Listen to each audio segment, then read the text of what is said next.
this is Brave Space Live, and this is our brave space. It's the courage to listen, the courage to speak hard truths, the courage to be patient with ourselves, with each other, the courage to ask dumb questions.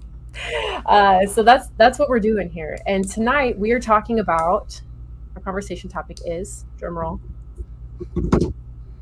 friendships between Black women and white women. I mean, why not start with what we know right here in front of us? We can talk a little bit about some of what we've gotten into, how we've become friends, and how we've engaged, and how we can move forward in those relationships and friendships. Yeah. And it's been it's a tough road to build trust when there's so much history and there's so much working against friendships between Black women and white women. And we wanted to talk about it because, we've been able to forge this friendship ourselves over the last year or two working together. And not that we're always perfect at it, but it's something we're both passionate about. Yeah. So before we do all of that, let's just introduce ourselves and who we are. So people are like, okay, these two people are talking. Why are they talking? Okay, who are we? So Mel, can you introduce yourself first, and then I'll follow it up. And I'll talk a little bit about my background, who we are, how we got here. Absolutely. So my name is Mel. I'm a social ethicist. I wrote a book called Brave Talk. Let me grab it. Where'd it go? It's somewhere around here. It's about courageous conversation. There it is. It's about that's not the right book. Oh, here we go. That's what happens when you have more than one book. That's not the right book. That's my book, Brave Talk. It's called Brave Talk: Building Resilient Relationships in the Face of Conflict. I wrote it after a lot of turmoil with people I loved over differences about politics and religion, and I ended up doing a lot of anti-oppression work in the book because a lot of conflict comes from oppression. So we've got to unravel that stuff and understand how it works, and be able to share power before we can start to transform conflict at its root. So that's really my passion, has really become anti-oppression work. How about you, Tychelle? So I'm Tychelle. My background, I have a winding background, and I realized this. I was on a radio show the other day, and I realized this as I was having this conversation, and that my background is in clinical social work. So I went to school to be a therapist. And what I realized when I got to school and when I was in my graduate program was that there was so much work that needed to be done on intersectionality, race, all of those things. And that kind of led me to where I am doing this work, both as you can say a practitioner, right? A practitioner of DEI, diversity, equity, and inclusion. And we'll talk a little bit about that as we go forward in this journey on Brave Space Live. But I really have been doing this work around the world. So I've been able to, with the advent of things like these live platforms, Zoom, WebEx, things like that, and been able to have conversations in India and UK. And really the passion for the work is to be able to create spaces like this where people can be brave, can ask questions, and learn in the midst of it. So I'm an educator by heart, by trade, and some of the work that I do. So that's a little bit about me. I'm sure you'll get to know a lot more about me, things you probably don't want to know as we go forward, but just a little bit about who we are and why we're here. Yeah, Tychelle's in Philly and I'm in Maine, and we have never met in person, which is a lot of fun.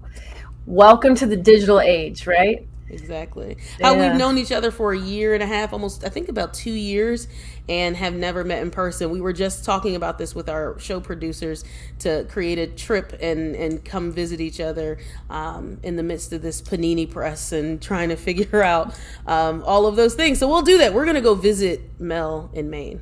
That's come to Maine. It's great. Hey, we should introduce our producers really quick. This is Joe and Lish, everybody. They are our wonderful producers who are helping us put on this show, and they have been just phenomenal, helping us get everything ready to go, keeping us in line, making sure. So you'll see them in the background. You'll see them helping out and doing things, doing all the things that they do. Thank you, Joe and Lish. Cheers. All right, so we're getting into this conversation. Mm-hmm. First of all, why are friendships between white women and Black women so freaking hard? That is my first question. Do you have an easy answer for this? And just it's easy. Say this beautiful answer, and then we'll just end the show because that's all we need to say. Because friendships are hard. No. I mean, they are. They are. Yeah.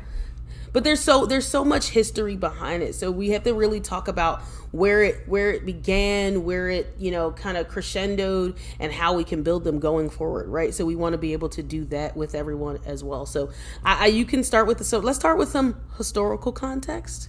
A little Yeah. bit. So before we go there, do you mind if I share a story? So Absolutely. Share a story with us.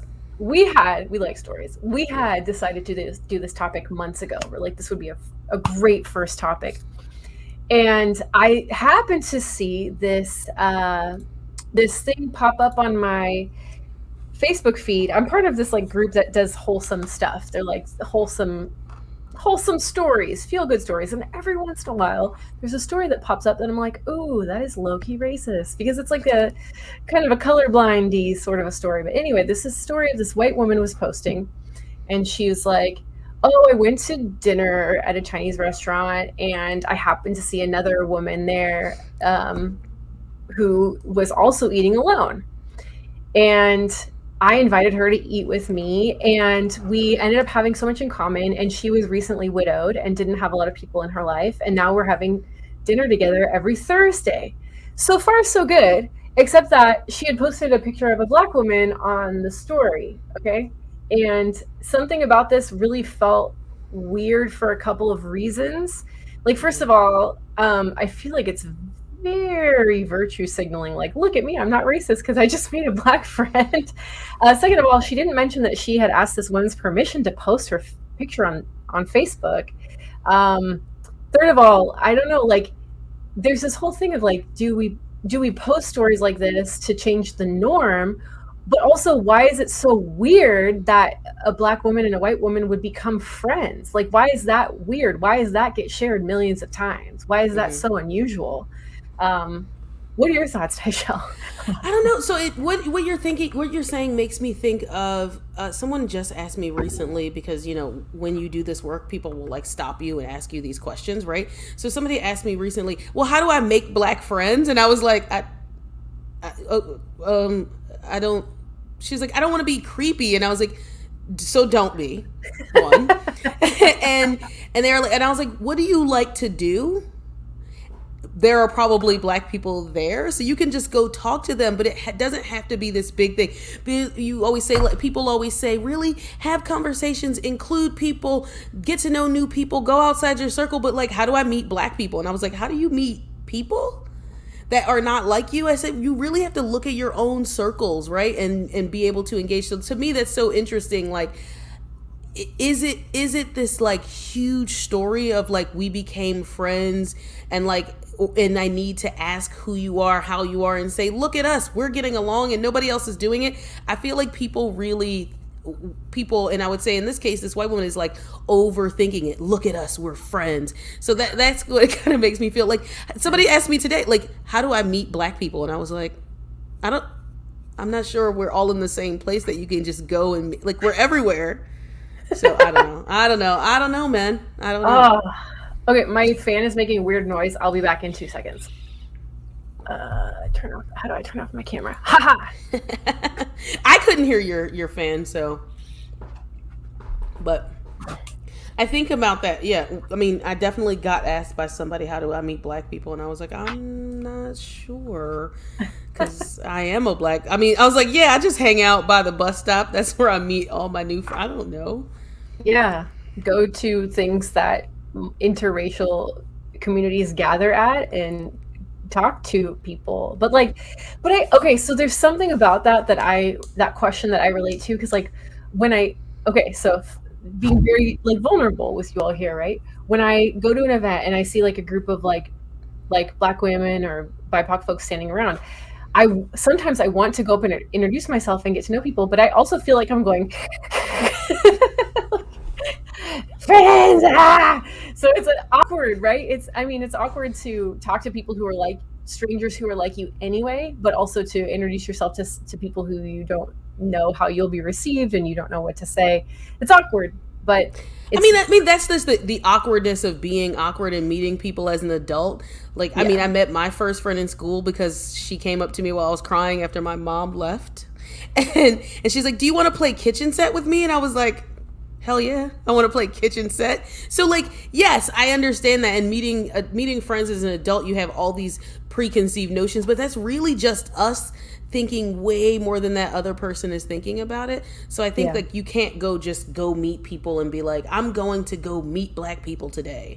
Like that's not like that's I'm going to go find me an Asian friend. Like that's so weird. If you like, can you imagine like, excuse me, my mission today is to be friends with a white woman, so you're it. Like that's not how it works. Yeah. This is not at all the historical context we were talking about, you all, but I think this is just so funny because literally, you know, that story and then somebody today asking me, how do I meet people of color? And I was like, I don't I was like, what do you like to do? I'm sure there are people of color there. And I said, and if there aren't, what does that say about the circles you're in, right? So so maybe some self-reflection is needed there. So going back to the story, so this woman, like the woman who posted this, like, I made this black friend and she was lonely, and there was I think what bothered me about it is there was an air of like, I rescued her from her loneliness. Like it felt a little bit like that to me, the way it was written. So that's a white savior archetype, right? Like playing into that notion that like white people are saving BIPOC folks like from XYZ. So let me go back into two things you said, because as we are making this accessible for people. So BIPOC, that term BIPOC, BIPOC, stands for Black, Indigenous, and Other People of Color, and that's what we call an amalgamation and catch-all term for all people who are non-white, right? So non-white people. And the reason that term exists and really helps define is because not all black people are like all people of color, not all indigenous people. So when we're talking about a group of non-white people, BIPOC or BIPOC. Now, if you're talking specifically about black people, say black people. If you're talking about indigenous folks, say indigenous folks. If you're talking about Asian people, say Asian people. And I use folks and people interchangeably, not meaning anything different about either one. I try to get away from saying you guys, because that happens a lot. It's a very gendered term. But so really, you know, if you're talking about black folks, say black folk. If you're talking about, you know, whomever, say that group of people. But if you're talking about anybody who's not white, you can use the term BIPOC. So I wanted to do that and at least share that a little bit as well. And then you also talked a little bit about white savior.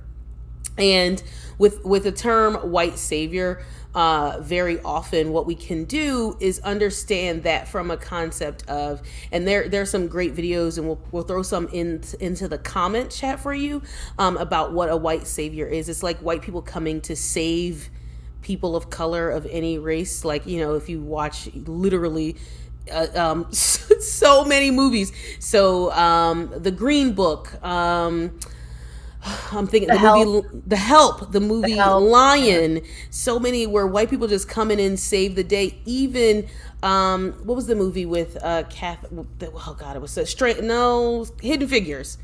Kevin Costner gets to be the white savior. He like this character cannot go to Katherine Johnson's character cannot go to the bathroom, and he goes, "We're not gonna have that," and he knocks it down and changes it for that one person. But he wasn't thinking about it before, so that is like he not even real? He is not. That character is not a real person. They literally fabricated a white savior. I haven't seen the film, but like that's very interesting. That like we so depend on that archetype as in our culture that we have to like put it in even when it's not in there. So white saviorism. Okay, so thought experiment for a moment. In that story of this woman. So if you didn't catch the story, if you just joined, white woman posts on Facebook, I met basically a lonely black woman. We were both eating dinner alone. I invited her to sit with me, and now we're both eating dinner together once a week. But like posted a picture of the black woman on Facebook, and it was like this feel good story, but also like why is it that weird that white and black women can just get to know each other and become friends? So let's imagine for a minute that the roles were reversed. Okay, so imagine that it's a black woman. Oh, I found this lonely white woman and I rescued her from her loneliness. And now we're having dinner once a week together. Oh, I don't imagine I'd ever see that story being posted on Facebook and going viral. But anyway, let's say it did. In that case, would that black woman who is the savior figure, would she be seen as a mammy in that case? Is that an offensive thing to ask? No, I mean, I think when we're thinking about what the archetype of mammy is, I think she was taking care. So we kind of have to give some context as well. Thank And you. as we Yeah. said, we have anti-racism for beginners, and that class still exists, so you can also always look those up and watch those, and we have a more in-depth than you'll probably get here, because we have an entire session about stereotypes, and I went more into depth about these archetypes. So the mammy archetype takes care of. So I think if she was like, if the story went, my black housekeeper became my best friend, I think that would more sit in the mammy stereotype. Like, I took care of her and now we're best friends, which really happens when we look at like who nannies are in America. So that often happens there. So I think not exactly, but somewhat, right? So if she was there to take care of her, or if like my mother used to be the caretaker for this woman's mother, and we used to play together when we were children, and now we're best friends, that would kind of like follow the mammy stereotype as well. So I think about it that way. Interesting. Yeah. Okay. That is so fascinating. So yeah. So let's get into the historical context of what I mean. We talked a little bit about kept help and things like that, but um, we can even. I think it would be interesting for us to start this conversation talking about um, the huge divide that was developed between Black women and white women during the suffrage movement. So white suffragettes, there's a kind of horrible legacy of white suffragettes saying we want votes for women, but not all women, not women of color, and not Black men. Like there was this kind of this suffragettes pitted themselves, or at least they were believed to pit. How am I trying to say this? They believed a myth of scarcity, right? That we can only have votes for women or we can have votes for Black men, but not both. And so there was this pitting against during the suffrage movement. And you might remember the speech of Sojourner Truth saying, "Ain't I a woman?" Right? That's her famous speech. A lot of people don't remember that she said that to a room full of white women. She did.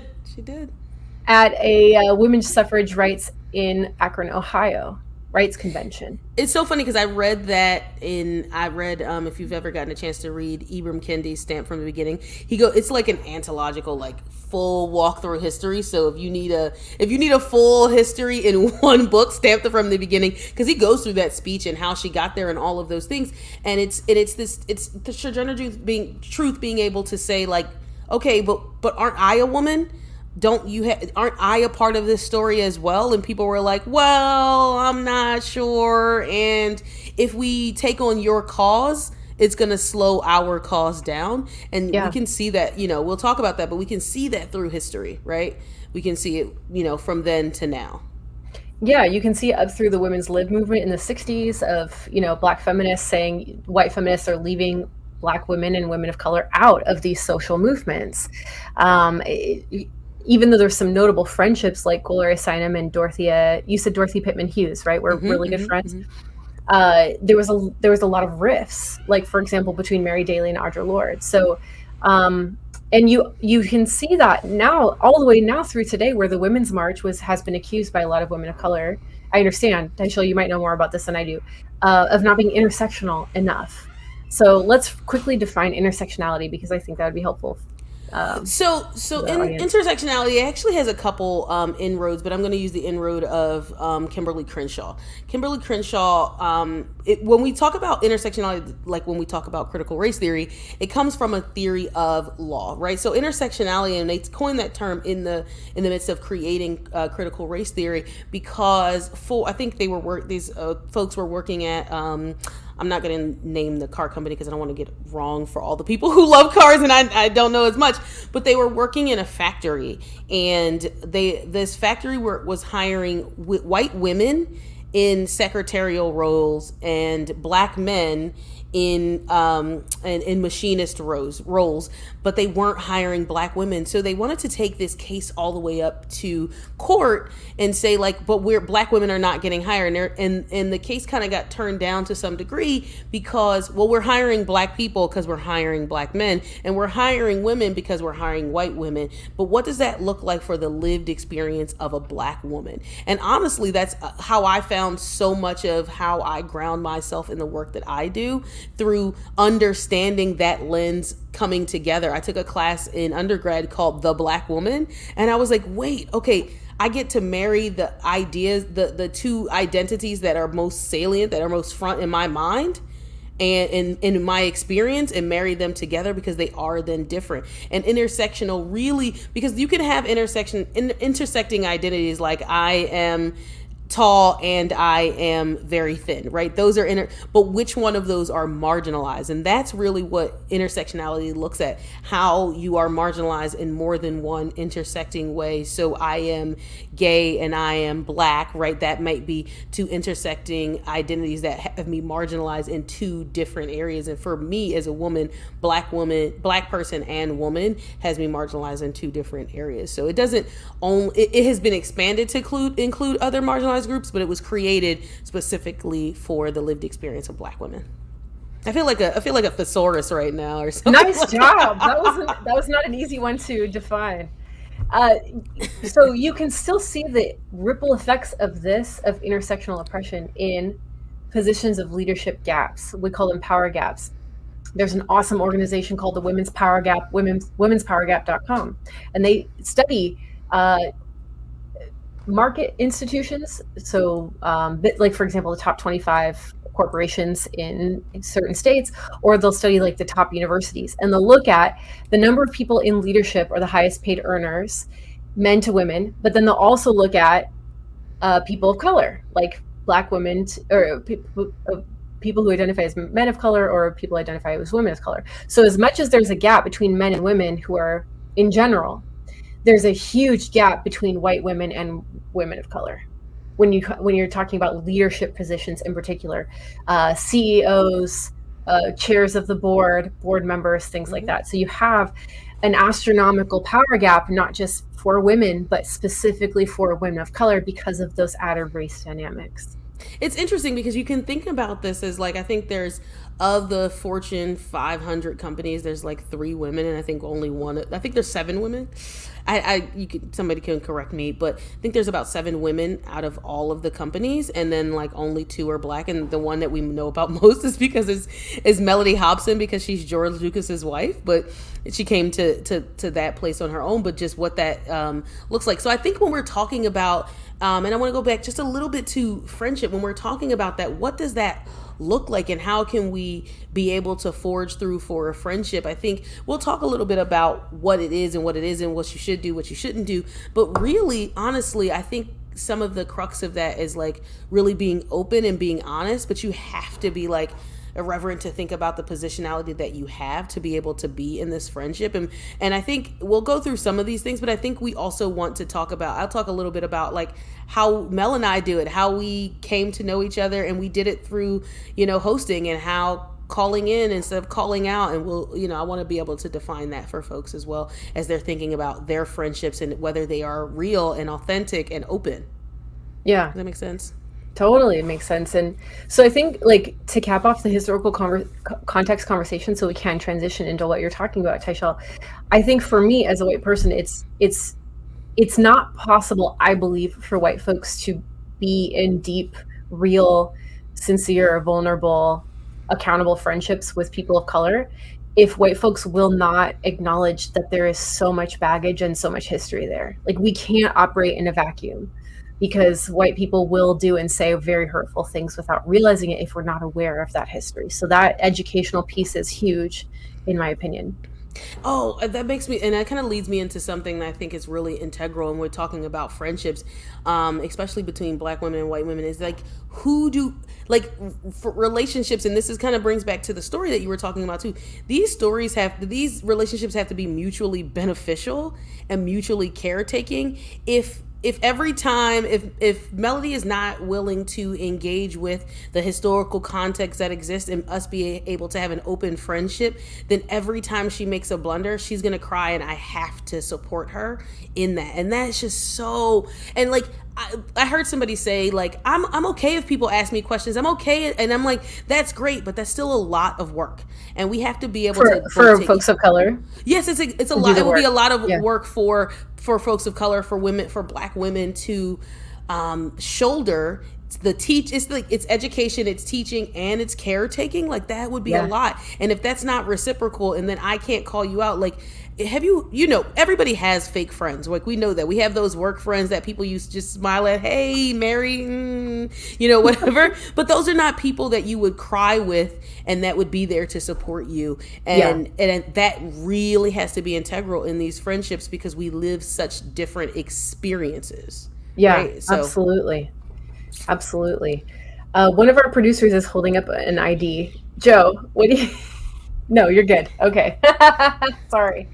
she's like the producer's in the Um, background. yeah. No, what you're saying is so important, and like, so I guess the first thing that we would offer to you all is balancing the amount of work being done. Like if we are going to be friends, like it's not fair for me to expect Tychelle to educate me and do all the work in our friendship caring for me. It needs to be balanced, like any friendship. The same principles apply. Like if it's just one person doing all the work, then that's not healthy. That's like codependent and weird. So that's that would be the first codependent, right? That I used the term correctly. Yeah. You did. Yes. I think it is. I It's really doubted myself. There you go. Don't doubt yourself. You're Okay, good. okay. And I think Thank it you. is. And we don't always need to be coddling each other to be making sure that Yeah. that we have to make sure it is balanced, right? Like I can't just be like, Mel, it's okay. And I said this, I think I said, I run a book club and we were talking about this yesterday. So I'll give a little aside. And I said to someone like, I can't just coddle you for everything that you do. Like I have to be able to say, hey, you know, so I'll go back to, I used to live in New York. And I have a friend, and we were on the train and something happened, like where she had in like a small disagreement with a black woman. And I was like, hey, like, I'm glad that went well because I don't want to be put in the middle of that because I can't choose that kind of, because there's so much there and so much history there that like, I will have to be like, hey, this is my friend. I got her. I'm gonna get her together. Like we have to be accountable in that way. So I want to make sure that we're balancing what that work looks like and that we're engaging in what this friendship is and being open and having that. So I think that that's so important for being able to hold that each person can have open space and that we're balancing that work is so important. So let me ask you at this point, I think this is a good point to talk about this. How do you define friendship? Because we've talked about this in the past that we think a lot of Black folks and white folks define friendship very differently. Meaning, I have met so many white people who are like, oh, I have a Black friend, but they mean like they met a Black person one time at a party and they're counting that person as a friend, but like that's an acquaintance. It's not a friend. So, you know, I have to go back into one of my best friends from child. We've been friends since we were 14. And she used to work in the restaurant industry. And we would go to parties and some of the servers, some of the other waitresses were white women. And they would be like, oh my God. And I'll call my best friend's name is Bree. Oh my God, Bree, I love you. And I'd be like, why is that girl telling you she loves you? She just met you 2 weeks ago. And she's like, oh, that's just a thing that white girls do. And I was like, what? She's like, yeah, they just say it like a state. And I was like, no, I don't understand that. So it was, and I'm going to point you to, because I guess the theorist in me or the educational person in me says in the book Racism Without Races by Eduardo Bonilla Silva, he actually interviewed people to ask the question that you were asking: how do you define friendship? Do you have friends of color?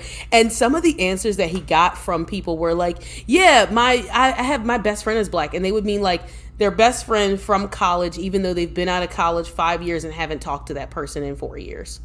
And so for me, if we don't have to be in constant contact, but we have to be growing and engaging in each other's lives more regularly. If I've only ever been to your house one time, then we are not as much friends. If I can't engage with you and be open with you and share interests with you, then I wouldn't say that we're friends. We're more acquaintances. Now, that may maybe a little bit different in this, as I called it a panini press. This time I'll call it a pizza pie, that we're in. I haven't been to Mel's house, but we openly engage on a regular basis. We check in with each other. I asked her when she's growing potatoes in her yard with her neighbor, I'm looking and I'm asking and I'm engaging and we're talking and things like that. That has to be a part of it. And as we move forward, getting vaccinated for folks and engaging in the world again, we were going to make a trip to Maine, right? So, but we have to be regularly engaged in people's lives and not just somebody you met once, somebody's house you went over one time during a special event and no other time after that. So I would say, how do you define it? Well, so I think this is a really interesting. So I'm going to give a critique for a minute. Critiques of it. Academic. It's a $5 word, as Tychelle likes to say. We don't need to say critique. We'll say just my observation. Mm-hmm. I feel like this is tapping into a larger crisis of whiteness. What I mean by whiteness is not necessarily people who have pale skin, but a cultural set of norms and ideologies, norms and practices and expectations and history, right? It's like it's a culture, like whiteness is a culture. Mm-hmm. A big part of whiteness is rugged individualism. This idea that we're supposed to be these kind of lone rangers who don't need anybody else. We can just kind of exist as islands. We don't ever have to be vulnerable. We don't have to have needs. We're actually supposed to like actively deny our needs. And this is why there's a huge crisis of this, of loneliness and isolation among white folks. Mm-hmm. And I think this is tapping into a larger, the negative impact of whiteness on white people is that it keeps us isolated, keeps us from making deep and real friendships with people who might be a little bit different from us. And that's not healthy. So I think whiteness encourages white people to not have deep friendships, essentially, is what I'm saying. I'll give you a story of something, and this is not necessarily white friendships between black and white women, but in overall. I was working at an institution, and I was talking to I say institution. when you work in higher education, we just call them institutions. So I was working at a university, and a priest was giving a story about his friendship with a Muslim man. And he said, and I sat down with him and we had lunch and we really saw each other. And I understood that he was no different from me. He was just like me. And everybody was applauding in the room. And I said, can I ask a question? Because that's me. I'm going to interrupt. I'm an interrupter. And I said, is the only way that you could see this Muslim man was through the lens and the eyes of yourself and not for the way that he existed for himself? Needless to say, when there was a race task force, he said he had enough black people and he didn't invite me to it. But he did. I did because after that he wanted to have a conversation. So then I started handing people at the college that I was working at, the university I was working at, started handing the people the book White Fragility by Robin DiAngelo. Like, read this first. And he was teaching a class and he made it mandatory reading for his class. I'm not sure if he read it, but he made it mandatory reading for his class. There you go. But he never wanted to talk to me about it because I didn't understand how you couldn't see that Muslim man for himself. You had to see him as just like I don't need to see Melody as just like me for us to be friends. In fact, we're not very much similar in I think we are similar moralistically, but we're not necessarily similar in our hobbies, in the things that we do. And that's Do you like to farm potatoes? I don't, but I like to eat potatoes, and that's important for our friendship. That if you grow potatoes, you're gonna make me French fries. So, or any form of potato. It could mashed potatoes, tater tot, doesn't matter. Ooh.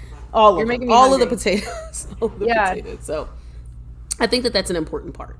That is such an important part. Yeah. So I think it goes to like, why do we need to flatten differences? Why is that important? And I think like a lot of people white folks have so internalized a colorblind approach. It's like, oh, we're all really the same. We just look a little bit different, but we can just hold hands and just not see difference and not appreciate difference. And I think that is why a lot of white women, when they're talking to groups of black women in particular, start speaking in AAVE because they want to fit in. They want to flatten that difference. And it's so not cool to do that. So if you think it's cool to start speaking in AAV, and what do we mean by AAVE? Please Okay. explain. AAVE is African American Vernacular English, and if you are on TikTok, there's some people that you should follow. If you follow Mel and I on TikTok, especially me, I've posted some about AAVE. It is I wouldn't say it's a created language of what we call also ADOS,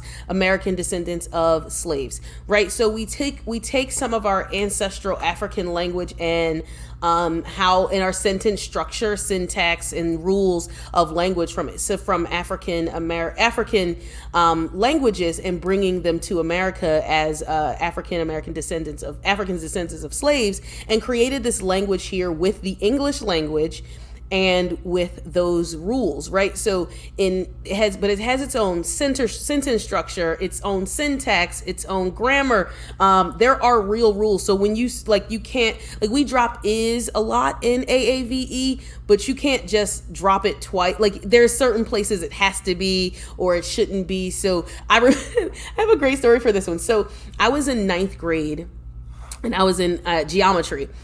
And my teacher, a girl in my class said, was talking about the teacher to another student. So she was like, oh man, she a nut. And my teacher said, I heard what you said. And the girl said, okay, so what did I say? And she was like, you said she a nut. And we were like, yes, but no. Yeah. Okay, the words are right, but the inflection is off. So like I made a TikTok about this, about like the reason that it doesn't work is because on your tongue it may be flavorless, where you have to have so much flavor when you engage in these words, right? Like you have to be able to understand the grammar. And I think and I could talk about AAVE for an entire episode. One of the things that's very, very beautiful about AAVE is that we know it. And there's regional, right? It changes by region of where you live in the country, but also we did it without having to write it down. Like that is such a fantastic, and a lot of it comes through our music, because most of African history is told through a drum beat and music. And I could go off, I have a love letter to AAVE, but you don't have to do it. Like, listen, I remember talking to one of my friends at work, and maybe her sister, or maybe she's listening, and she was like, hey, she said something girlfriend, and I said, did you just roll your neck and say girlfriend because I'm black? And she was like, and she looked at me and was like, no, like it was a question, and I was like, and I was like, okay, you don't need to do that. Like she was like girlfriend, and I was like, not sure what just happened there, but please don't. And I love her to this day. But I think it's something that happens. And I will say I have done it. I have not necessarily AAVE, but like I was talking to a person who was from a different country, and I started to slowly draw in this accent, and I was like, but I noticed it like 2 sentences in, and I was like, what do I do now? Like, how do I stop it? It's called mirroring. Yeah, no, that's and I stopped doing. My husband was like, what was that accent? I was like, I don't know. I won't do it again. So I had to like casually drop it the next time I met that person. Like I was just losing it. I was like, hello, sir. And like, I couldn't just go in, and I was like, hello, governor, how are you today? And then I had to like fake it and get out of it. Chip, pip, pip. Cheerio, and like let it go. Yeah, like I had to let it go halfway through, because I was like, what did I do? So if you notice yourself doing it, just draw back and be like, yo, what up, B? Son, work, food, and then just like slowly back out. You can stop. You have the power to. Yeah, so here's another question for you, like along the same lines. Okay, so general message to white folks: do not try to speak in AAV or anything similar. 2 questions. Okay, first of all, people don't use the term Ebonics anymore, right? That's considered. No, because you use AAV instead, right? Because Ebonics points to the fact that it is broken English. Right? Because we have this notion of what is proper English and what is broken English, and Ebonics points to the fact that this is broken English, and it's actually not broken. It has a full set of rules, grammar, phonics, all of that. AAVE is a dialect of language. So I always tell people I am monolingual, one language is how you sound fancy, and bidialectical. I have 2 dialects. Okay, yeah, that's great. And probably I could speak Pig Latin, or no. I don't know if It's a real thing. But I will say, yeah. yeah, I would say, yeah, it is a full language. We don't use Ebonics because it's not broken, and there's no such thing as proper English because American English is not proper. What do y'all mean? So I have a question for you. When you speak to me, are you actively or not actively, subconsciously code switching in order to be friends with white folks? Like, is that something that you think about, or is that even an issue for you? Or Let me first define code switching. Code let's switching, define it. And you can probably find this in your life. So I'll think about code switching as how you talk to your friends versus how you talk to your grandmother. And if they have a difference, that's essentially, that is like a low level of code switching. Often people of color or black people have to code switch to and especially if you work like a corporate environment, there's like what they call corporate speak. You have to be able to walk the walk, talk the talk, and talking the talk part is the code switching. So I'm going to change how I talk, the way I talk, the words I say to be able to fit in. I will say, and if you listen to this, please listen to this for more than one episode. You'll hear me say, so I have a story, because I have a story for each of these things. I don't find myself code switching when I'm talking to you. There are probably words that I don't say or phrases that I may not use as much of because you may not understand them. But I don't code switch because I don't think it's necessary. And if I'm going to be friends with you, I want to, as we've been talking about, bring my full self to this friendship. Yeah.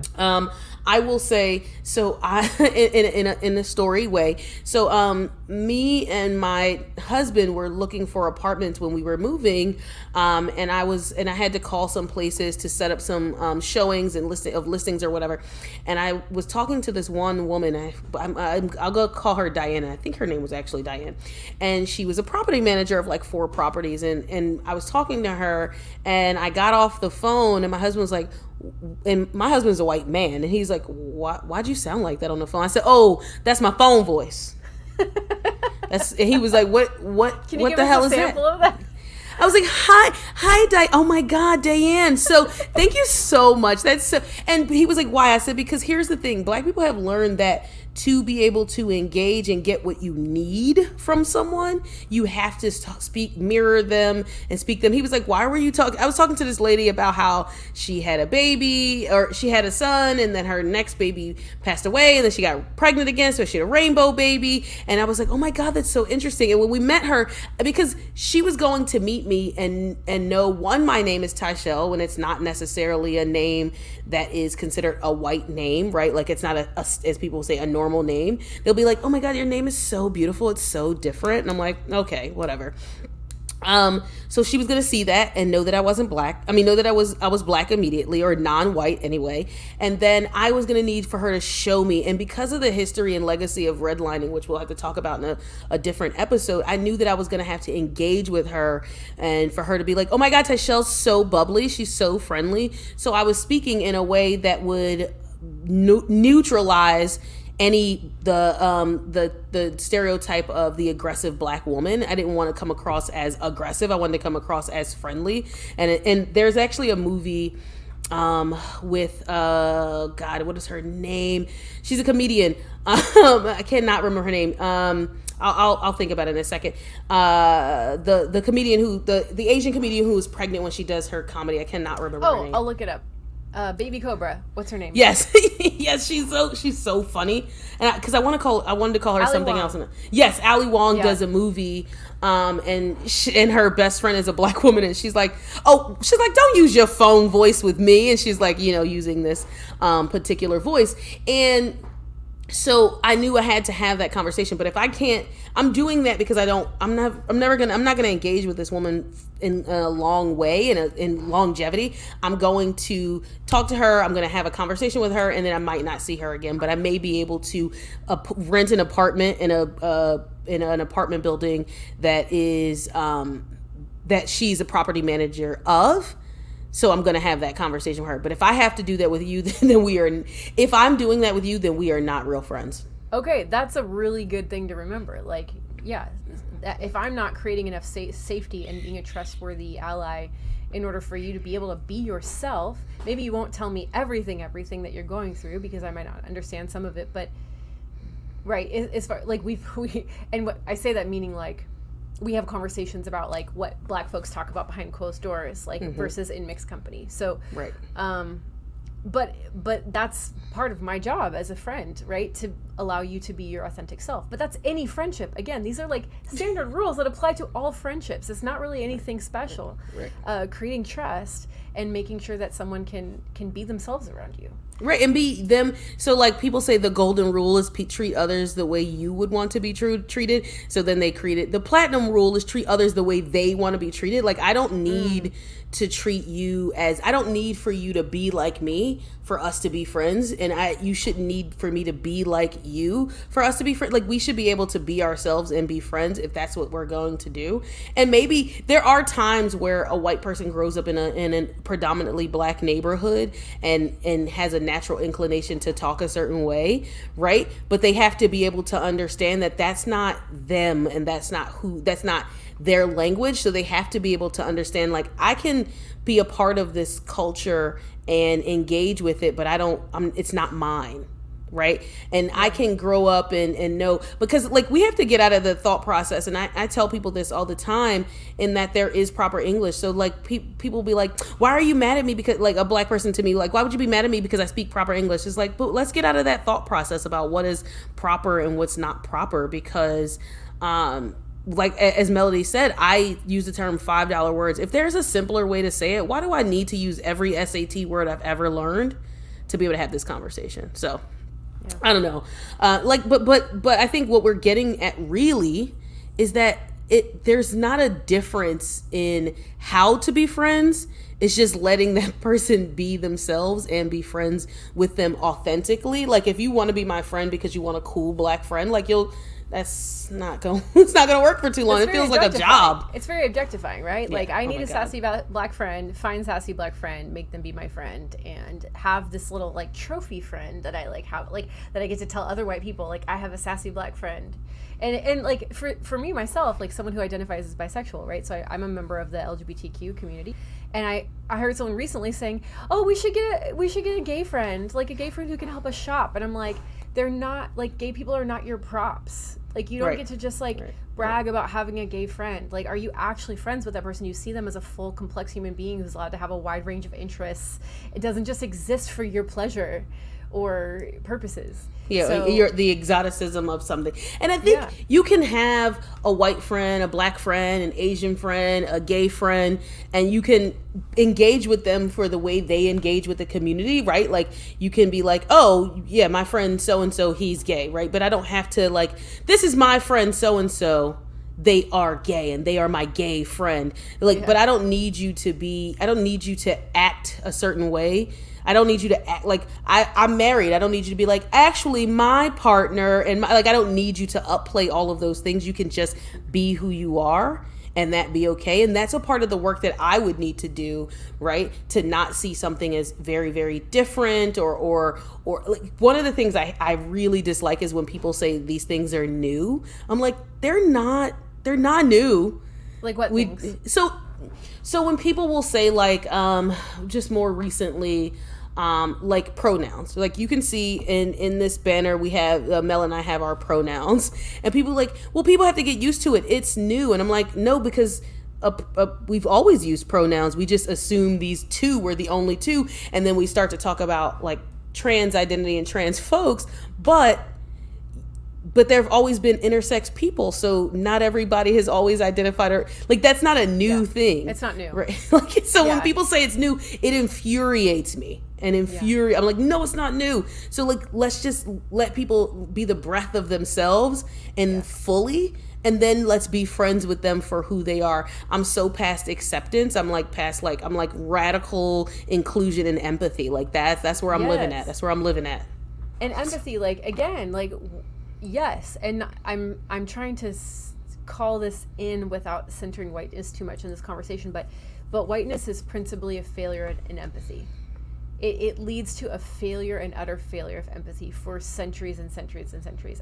But I'll tell you why that is, Mel. Because and when we talk about white, we're not talking about individual people. We're talking about a system or a group. It is because, and we'll probably have to do an entire episode on this, is because to be white, you had to give up your individuality to subscribe to that, right? So when people talk about whiteness, they're not talking about Irishness or Italianness or Scottishness. They're talking about whiteness, right? And that's not the same thing. So people say, well, what about blackness? That's the same thing. It's like, no, we only are black because we don't know, right? Like we don't know, right? So that is how we created this culture.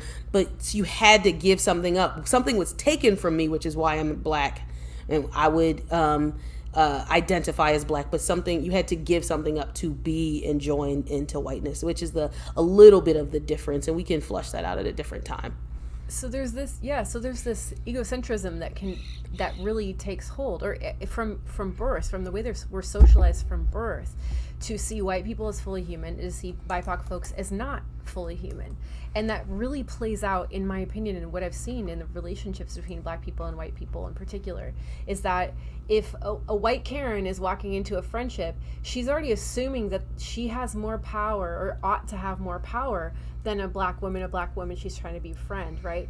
And unless that white woman is actively seeking ways to do this, actively seeking ways to equalize that power and to make sure there's a level playing field, by deep listening, by empathy, by refusing to pity, by making sure she's not using microaggressions, by making sure that black friend can feel safe around her, and that that black friend doesn't have to be on guard at any moment that person's going to be racist. Like, unless that white person is doing all of that work, that friendship's probably never going to happen, because we are so primed to not be able to relate to each other because of this history. Yeah. We're going to be talking about this. We have so much more to talk about, because you just said Karen, and we really have to talk about what a Karen is and the history of a Karen. And I want to do a full episode on that and what that looks like, because there's so much there. So we have so many things to talk about. I just wanted to call that out because I was like, oh, we're getting close on time, but there's so many conversations we can really be having about all of these things. Yeah. So be empathetic, be a human being. Don't be weird. Calm down. Don't be a lurker. Like, don't lurk for friends. Yeah. Do your homework. Do the work. Be an ally. Right. It shouldn't be as hard as it is, but it is hard. It's hard for all of us. But you like Tychelle said, put in the work. Right. You cannot just have coffee with someone and just forge an instant trust friendship and have this soul friendship forever. Like, it takes work over a long period of time. It takes multiple interactions. And that's literally what friendship really is. That's what it is. And if you feel like you can't be authentic with people, that's some deep dives you need to do within yourself, and why you feel like you can't use a therapist. Therapists are great. I mean, coming from a person who is a trained therapist, seek one, right? Figure out your own stuff, your own mess, before you project it onto anybody in any relationship, whether it be romantic or friend, cross-racial, cross-gender, cross-ethnic, whatever. Do your work for yourself. Absolutely. Oh man. Let's start to wrap. Do you have any more questions? Anything else? What'd you say? Let's start to wrap up. If there's, we can. I want to ask you, what's the last thing you want to say? Like, what's the most helpful thing to you as a black woman? Like, if you're interacting with white women, what is the most helpful thing for you? Be authentic. I think, as you were talking about, whiteness makes us lack in authenticity, right? Like, be authentic, and be the two things that I pride myself on is authenticity and integrity.